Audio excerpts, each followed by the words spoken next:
Hello everyone, today I'm going to introduce you to Python, one of the most popular and versatile programming languages in the world. What is Python?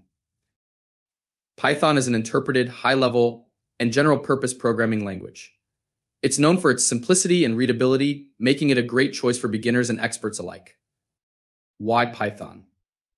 Python is versatile, supporting web development, data analysis, artificial intelligence, scientific computing, and more.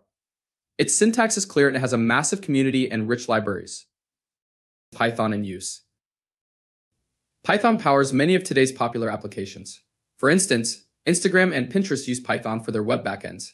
Scientists use Python for complex data analysis, and AI researchers use it for machine learning models.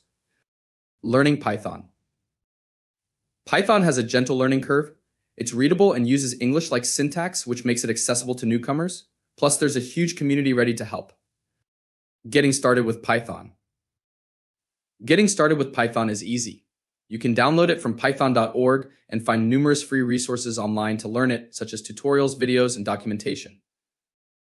Thank you for watching. Dive into Python today and explore its powerful capabilities. Don't forget to like, subscribe, and hit the notification bell for more tutorials like this.